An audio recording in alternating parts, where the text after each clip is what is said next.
Quand Édouard et Juan m'ont demandé de venir vous exposer l'expérience de l'Institut Curie dans ce colloque, j'ai tout de suite accepté avec plaisir et je suis heureux de me retrouver aujourd'hui ici parmi vous.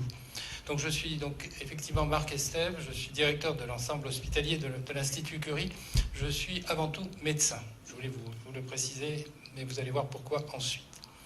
Alors, on va rapidement, je vais rapidement vous présenter l'Institut Curie, je vais vous présenter le contexte de la tarification à l'activité qui est notre fonctionnement actuel en France, les difficultés que cela peut occasionner, le contexte aussi de Curie il y a 2 ans et le retour à l'équilibre que nous avons dû entreprendre, et cela grâce au renforcement du dialogue médico-économique. Alors, l'Institut Curie, c'est quoi ? C'est une institution, c'est une fondation reconnue d'utilité publique qui est composée d'un ensemble hospitalier, d'un centre de recherche et de services institutionnels dits fonction siège. On a mutualisé d'ailleurs de façon assez récente un certain nombre de fonctions support entre l'ensemble hospitalier et le service et le centre de recherche, notamment les services institutionnels, les infrastructures, la logistique et les achats.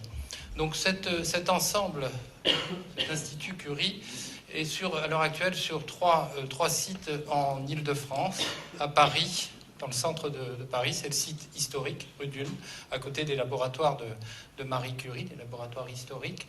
À Saint-Cloud, alors Saint-Cloud est arrivé dans le cadre d'une fusion qu'on a réalisée avec un autre centre de lutte contre le cancer. Vous verrez que Curie est un centre de lutte contre le cancer.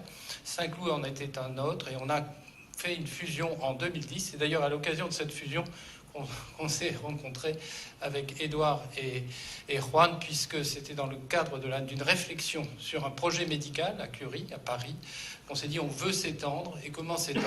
C'est peut-être aller fusionner avec un centre qui aurait envie de fusionner avec nous. Et c'était le cas de Saint-Cloud. Ils sont venus donc nous rejoindre au sein de l'Institut Curie. Orsay, c'est un peu particulier, c'est issu d'un centre de recherche pur. Irène Joliot-Curie avait installé à Orsay un cyclotron pour travailler sur les protons. Et en 1990, on a débuté une activité de traitement à base en utilisant les protons.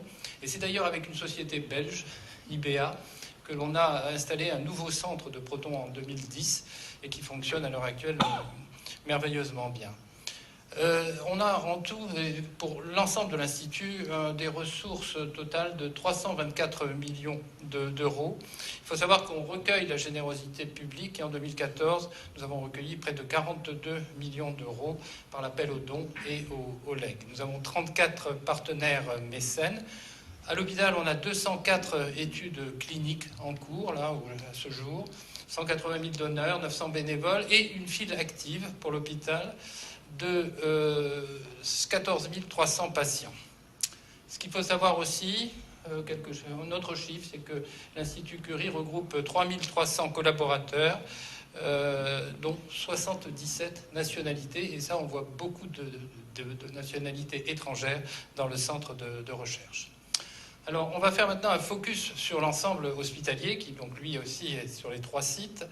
Le statut du centre de lutte l'Institut Curie est un centre de lutte contre le cancer qui appartient à la Fédération des centres de lutte contre le cancer française. Cette fédération regroupe à l'heure actuelle 18 centres en France. Ce statut ce type de centre a 3 missions. C'est soigner, rechercher et enseigner dans le cadre de la cancérologie. Alors, pour l'ensemble hospitalier, on a un effectif salarié de 2200 personnes, un budget d'exploitation de 260 000 euros. Je vous ai dit une file active de 14 300 patients et 5 000 patients nouveaux par an. Finalement, ça paraît beaucoup, mais c'est relativement peu, puisque cela représente environ 6% de l'activité de cancérologie de l'Île-de-France. Donc finalement, on pourrait se dire que l'Institut Curie disparaissant, ça ne se verrait pratiquement pas. Donc on réalise 39 400 chimiothérapies par an, 99 000 séances de radiothérapie, 20 000 séjours de chirurgie et de médecine. Il faut savoir que l'Institut Curie est tout de même attractif puisque plus de 17% de ses patients sont originaires d'autres régions que de la région parisienne en 2013. On est attractif parce qu'on a une visibilité forte en cénologie. On est le premier centre de cénologie en France, cancer du sein. On est très attractif parce qu'on est le seul centre qui s'occupe de cancer de l'œil. Cancer de l'œil adulte, c'est les mélanomes de la choroïde, et cancer de l'œil de l'enfant, ce sont les rétinoblastomes. Et on a une attractivité du fait de l'existence d'un service d'oncologie pédiatrique au sein de notre hôpital. On est aussi de plus en plus sollicité, pour ces raisons d'ailleurs, pour répondre à des demandes de traitement provenant de patients étrangers. En 2015, on a traité 275 patients étrangers à l'Institut Curie. Alors, comme je vous l'ai dit, l'essentiel de notre activité est sur ces trois spécialités, cénologie, ophtalmo et pédiatrie, mais c'est vraiment la cénologie qui est la plus importante, puisque ça représente près de 50% de nos patients. Ce sont des patientes, en fait, qui viennent pour être prises en charge pour un cancer du sein. Alors, on vit en France, vous savez, des moments un peu difficiles sur le plan budgétaire. La France est en difficulté. On nous demande de faire beaucoup d'économies au niveau de nos hôpitaux, puisqu'on est à la recherche de 12 milliards d'économies sur la santé en France. Alors, actuellement, le système de tarification français a deux versants. Celui qui concerne le secteur privé. Ça ne nous concerne pas à Curie, puisqu'on est certes un établissement privé, mais on est un établissement privé à but non lucratif qui participe au service public. Le secteur privé a vu l'évolution de sa tarification, de ses recettes. Il y a toujours la part des honoraires des praticiens, si j'ai bien compris, c'est ce qui se passe en Belgique, et un prix de T2A, prix par séjour. Au niveau des ESPIC, c'est le type d'établissement comme l'Institut Curie, c'est un établissement de santé privé, mais d'intérêt collectif, donc participant au service public. On a eu une évolution des choses au cours des années. Jusqu'en 83, on était payé au prix de journée. Ensuite, il y a eu un budget global, une enveloppe qui nous était donnée chaque année. Et puis, à partir de 2004, est arrivée la T2A, la tarification à l'activité. Et ça de façon progressive, en pourcentage augmentant chaque année, jusqu'en 2008, où c'était Nicolas Sarkozy avait demandé de passer très brutalement de 50 à 100% de T2A pour les budgets hospitaliers. En plus de cela, donc, disons, la T2A donne plusieurs modalités de financement. Il y a d'ailleurs les tarifs par séjour. Ce sont les groupes homogènes de séjour qui sont rémunérés en fonction donc, des actes que l'on réalise. Les tarifs par prestation, actes, consultation externe, et des paiements en sus. En plus de tout cela, notamment des listes de médicaments onéreux, c'est-à-dire que notamment en cancérologie, quand au cours d'un séjour on délivre un médicament particulièrement onéreux, et c'est ce qui se fait assez souvent en cancérologie, ces médicaments sont payés en plus, en plus du séjour. D'autres modes de financement, eh bien, ce sont des missions d'intérêt général et d'aide à la contractualisation. Alors Curie est fortement concernés par cela parce que ce sont des soutiens dans des actions de recherche, dans des actions d'enseignement. Donc nous, comme on a une part forte de notre activité, je vous ai dit soigner, enseigner, rechercher, dans ces deux cadres, missions de recherche et d'enseignement, nos missions d'intérêt général sont assez conséquentes et donc on a des financements forts dans ce domaine-là. Des fonds d'intervention régionaux, c'est quoi? C'est que, en fait, les MIGAC sont des dotations attribuées par le ministère et au niveau de la région, ils ont une possibilité, une enveloppe qui distribue pour différentes missions et donc on a aussi des subventions provenant de la région. Des forfaits annuels, urgence, prélèvement, et ça, l'Institut Curie n'est pas concerné par cela. Alors, je vous ai mis cette diapo pour vous dire que finalement, la T2A, on commence à en voir un peu les limites et les difficultés, la tarification à l'activité. En fait, elle se voulait initialement un système de financement juste et équitable, mais en fait, on s'aperçoit qu'elle ne profite pas à tous les hôpitaux. elle est adaptée pour le financement d'actes précis. Par exemple, les hôpitaux très chirurgicaux sont privilégiés. Par contre, ceux qui s'occupent de maladies chroniques, là, ils le sont beaucoup moins. Et puis finalement, on est rentré dans un système de nature inflationniste. C'est-à-dire que pour faire rentrer des recettes, eh bien, on va faire de l'activité. On va faire de l'activité de plus en plus. Donc c'est un peu, hélas, parfois l'incitation aux soins opportunistes, hein, qui n'a pas raison de tout à fait d'être, avec une politique de sortie, c'est-à-dire un peu précipitée. On fait sortir les gens parfois un peu trop tôt pour pouvoir faire entrer d'autres patients, pour pouvoir avoir de nouveaux actes. Enfin bref, ça perd de son intérêt au niveau de ce que j'ai évoqué tout à l'heure, financement juste et équitable. Et ce qui est très notable aussi, c'est qu'il entraîne une grande mise en concurrence des hôpitaux. C'est-à-dire que les hôpitaux vont se bagarrer pour essayer de grignoter des parts de marché, et ça va creuser des inégalités. Et finalement, quelque part, on peut s'interroger si cette course à la productivité n'a pas d'effet néfaste sur la qualité des soins. Alors, toutes ces questions, eh bien, les directions hospitalières se les posent, les agences régionales de la santé se les posent, le ministère aussi, et on évoque, là, à l'heure actuelle, une évolution de ces financements des établissements. Alors, vers les évolutions prévues de ce mode de tarification, c'est l'amélioration de l'équité de l'allocation des ressources en régulant le système inflationniste. Il faut essayer de bloquer ce système inflationniste, parce que c'est ça que d'ailleurs essaye de faire actuellement le ministère, parce qu'il voit bien que cette inflation fait augmenter les dépenses. Alors, on a en France, chaque année, on vote un objectif national des dépenses d'assurance maladie hospitalier, l'ONDAM.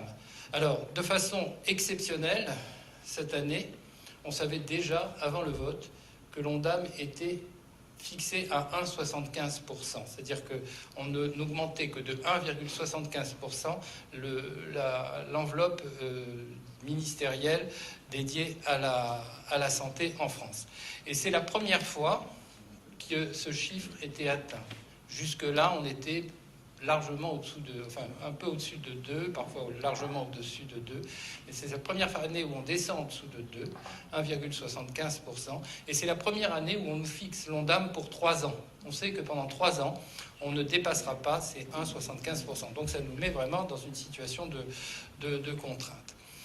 On évoque aussi une mise en place d'un financement à la qualité, c'est-à-dire que là, pour l'instant, un acte est remboursé parce qu'on le réalise. Et puis, on va se dire, on commence à imaginer que cet acte, eh bien, il va devoir subir un certain nombre de critères qui permettra de savoir si cet acte est ou pas de qualité. Et en fonction de ces critères, eh bien, on sera tarifé à un pourcentage plus ou moins élevé de la tarification global, c'est-à-dire qu'on peut être tarifé à 90% de la T2A parce qu'il nous manque un critère, voire moins, si cela est encore pire que... Alors, excusez-moi, ce sont des critères généraux? Ce sont des critères généraux, oui, c'est des critères à la fois médicaux, mais aussi d'organisation.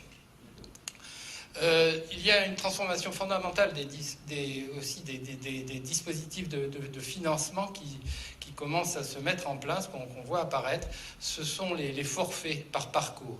Je donne un exemple. La radiothérapie en cancérologie, vous avez pour un cancer du sein 30 séances. Eh bien, ces 30 séances sont payées à la séance. Et là, on commence à nous faire travailler sur une enveloppe. Bien, on vous donnera une enveloppe pour traiter par radiothérapie un cancer du sein. Alors, ça tombe bien, parce que la radiothérapie, à l'heure actuelle, évolue vers l'hypofractionnement, c'est-à-dire dans la diminution du nombre de séances.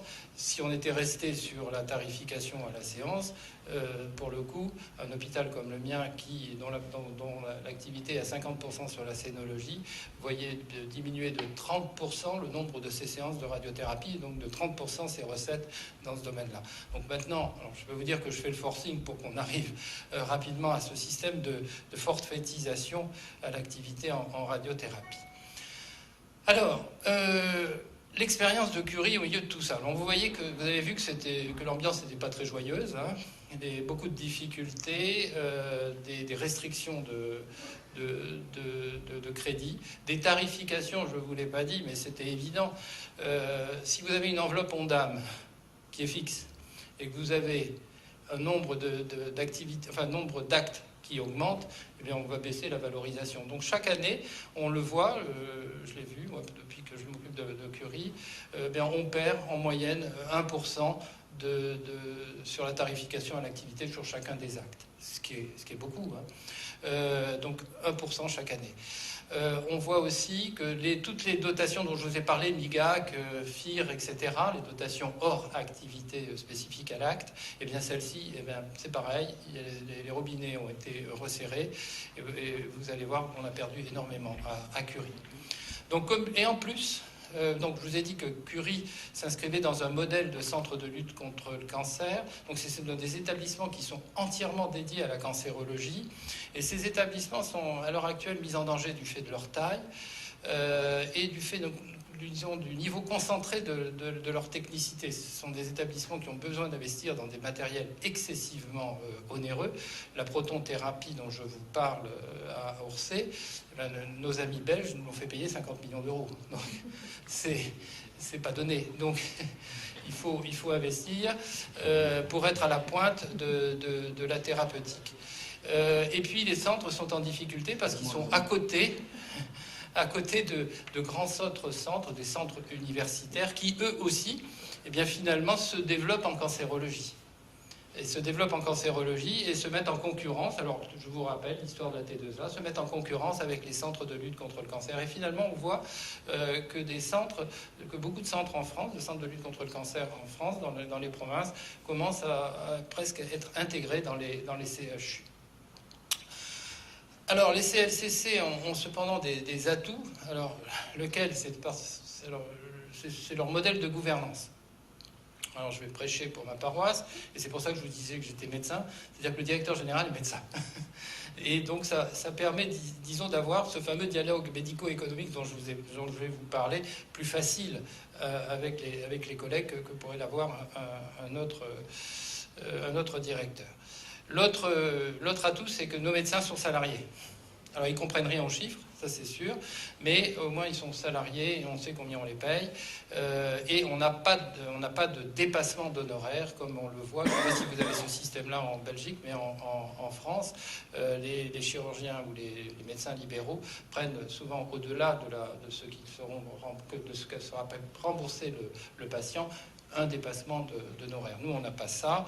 Les patients n'ont aucun reste à charge financier quand ils sont pris en charge chez nous.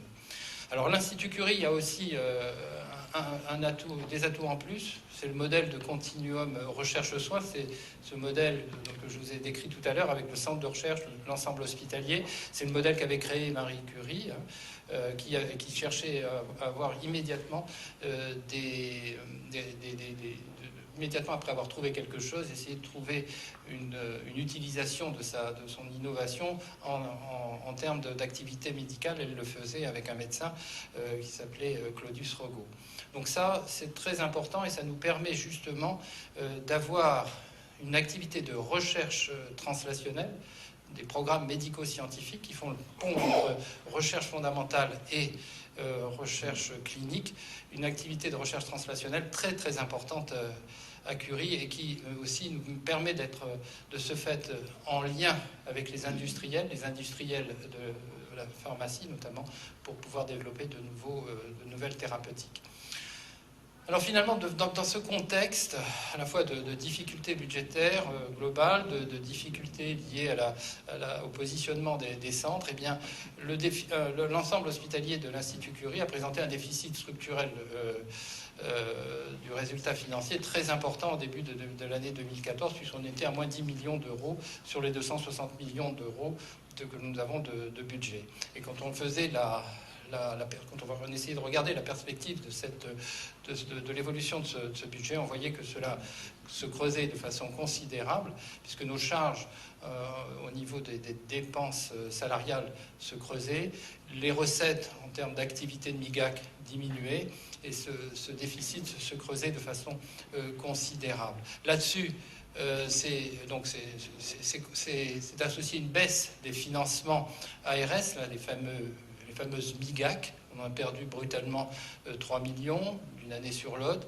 Et comme on n'était pas suffisamment abîmé, eh bien, la région nous a taxé d'une charge supplémentaire, ce qu'on appelle la taxe transport, c'est-à-dire qu'on participe à l'entretien des métros, RER, trains et autres que prennent nos employés pour venir travailler à Curie. Ça, c'est en France, c'est comme ça.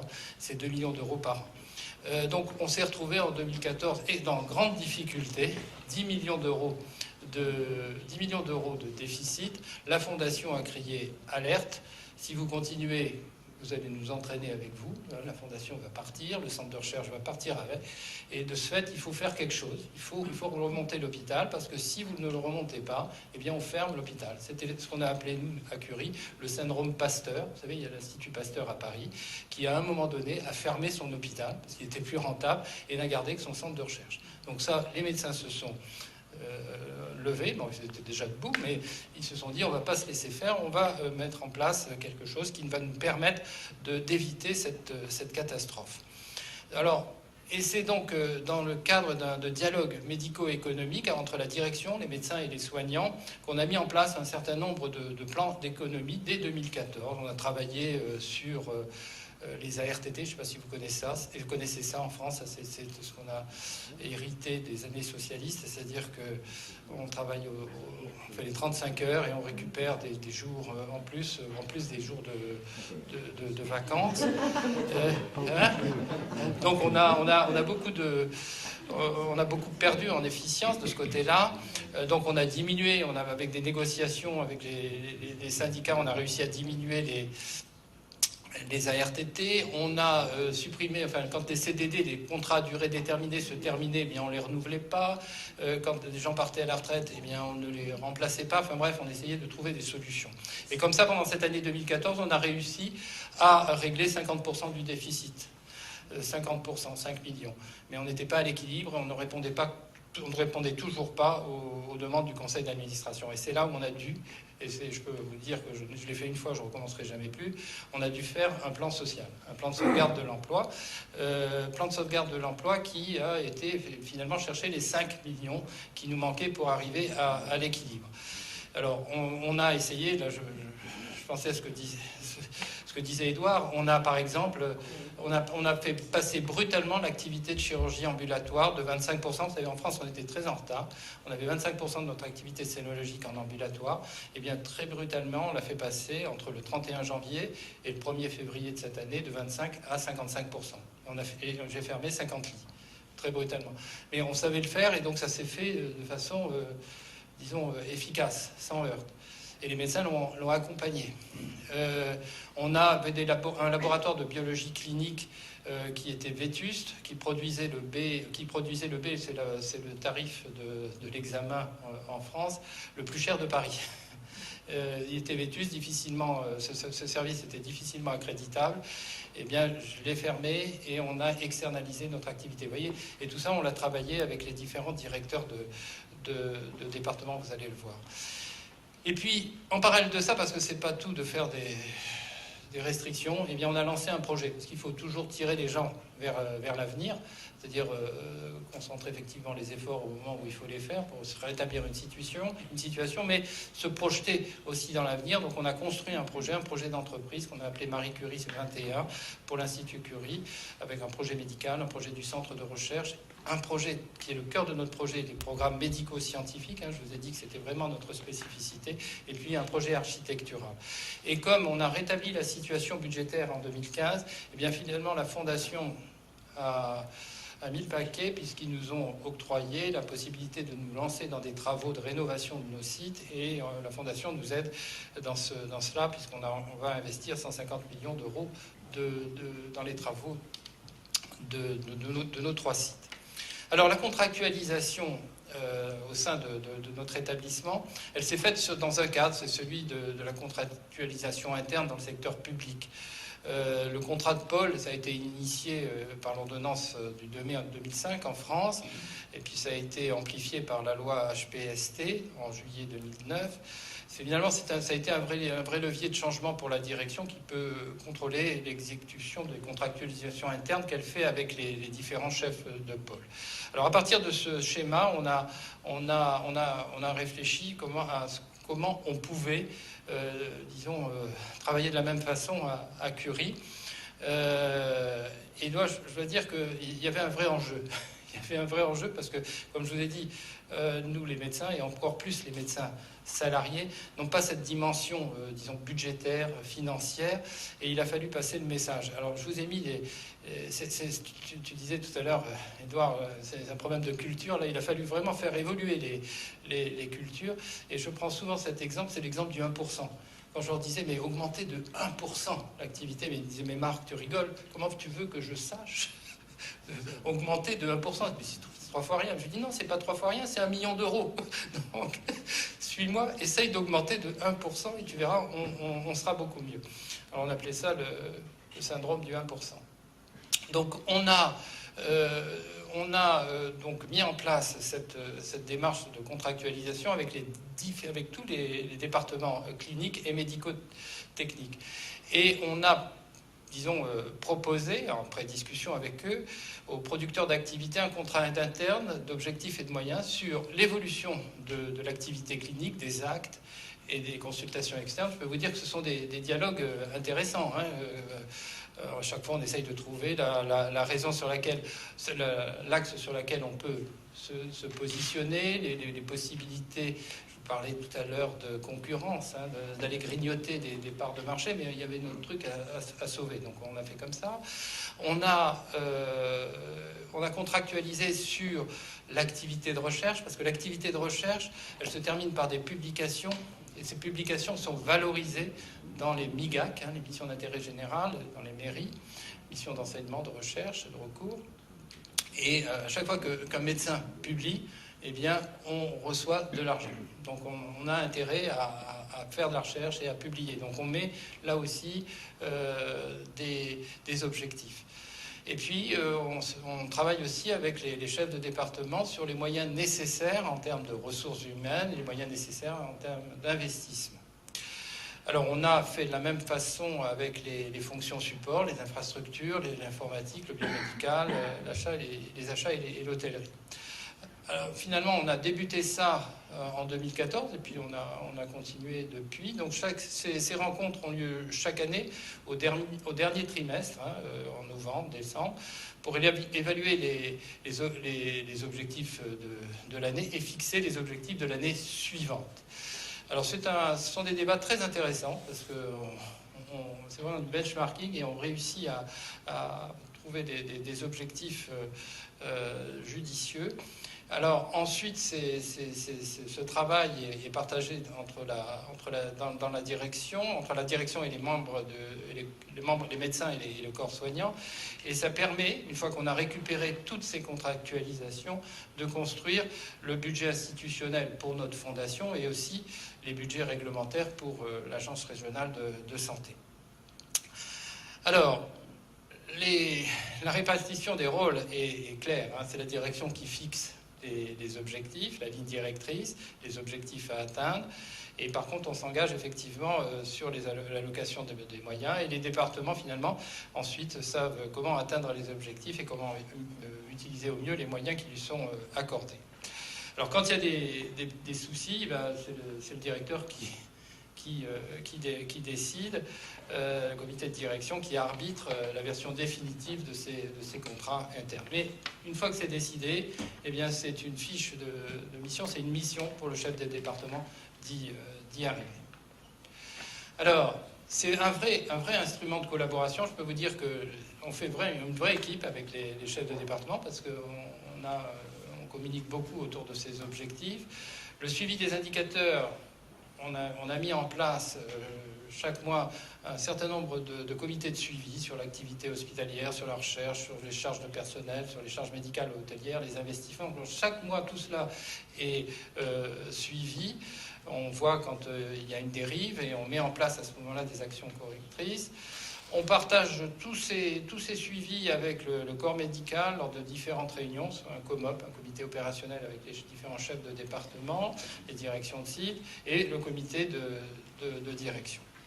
Donc il y a souvent des actions correctives ou préventives quand on sent les choses dériver quelque peu.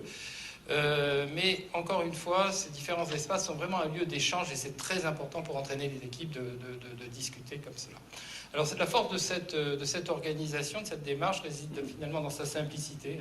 Ce sont des dialogues, la simplicité de sa mise en œuvre, dans la transparence des échanges. Quand on comprend au niveau de la direction qu'un chef de département ne peut pas faire plus que ce qu'il dit, eh bien on accepte. Et puis surtout, on suit au plus près l'exécution de tout cela.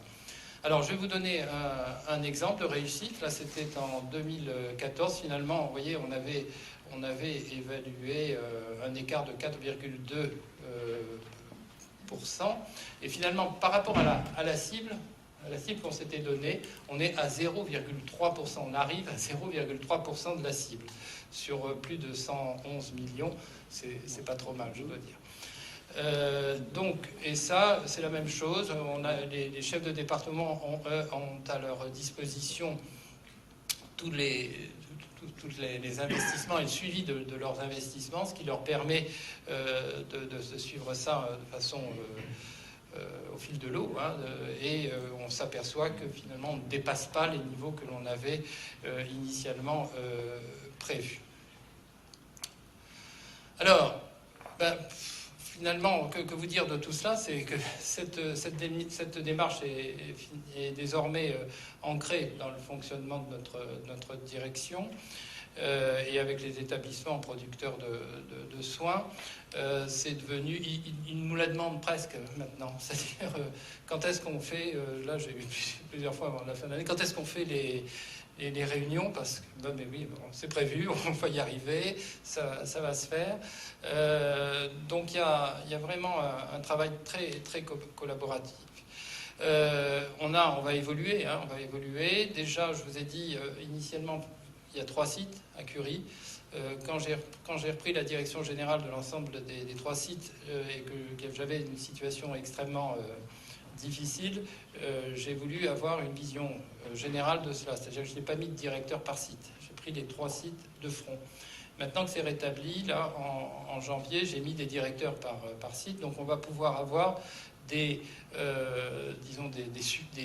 objectifs par site, des suivis par site. Donc on va avoir une précision encore un peu plus fine de l'activité.